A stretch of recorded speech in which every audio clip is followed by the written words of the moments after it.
Hi friends, আজকে আমি দুবাইয়ের ফেমাস কুনাফা চকলেট ওটা বাড়িতে বানানোর চেষ্টা করছি।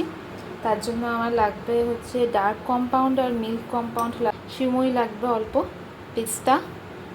পিস্তাটা ছাড়িয়ে নিতে হবে, আর হচ্ছে মিল্ক মেড লাগবে, আর অল্প ঘি লাগবে। সিমুইটাকে রোস্ট করার জন্য অল্প একটু ঘি দিয়ে দেবো প্যানে। পেস্তাটা ক্রাশ করে পেস্তাটা গ্রাইন্ড করে এখন এই মিল্ক মেডের মধ্যে দিয়ে ভালো করে মিক্স করে নিতে হবে।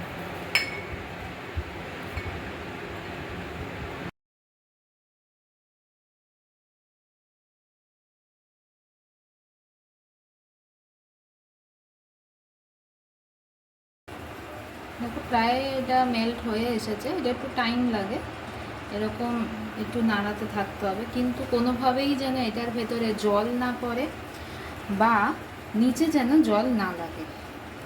সেই মিল্ক মেডে মেশানো পেস্তাটা আমরা এখন এই সিমুইয়ের মধ্যে দিয়ে ভালো করে মিক্স করে নিতে হবে। ওই মিল্ক চকলেটটা আগে একটা লেয়ার দিয়ে নিতে হবে নিচে পাতলা করে। এরকম যে মোল্ডগুলো পাওয়া যায়, আমরা বানিয়েছি সিমুই আর পেস্তা আর মিল্ক মেড দিয়ে, সেটা আমরা এখানে দিয়ে দেবো।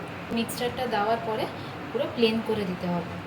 এটার ওপরে আবার আরেকটা লেয়ার আস্তে আস্তে দিয়ে দিতে হবে। এরপরে পুরো প্লেন করে ওপরে চকলেটের লেয়ারটা দিয়ে দেবে। চকলেটগুলো কিন্তু গরম থাকতে থাকতেই দিতে হবে, নাহলে চকলেট কিন্তু আবার শক্ত হয়ে যাবে। ফ্রিজে রাখবে 15 থেকে 20 মিনিটস, বাইরে যদি জমতে দেওয়া হয় তাহলে 30 মিনিটস মতো লাগবে।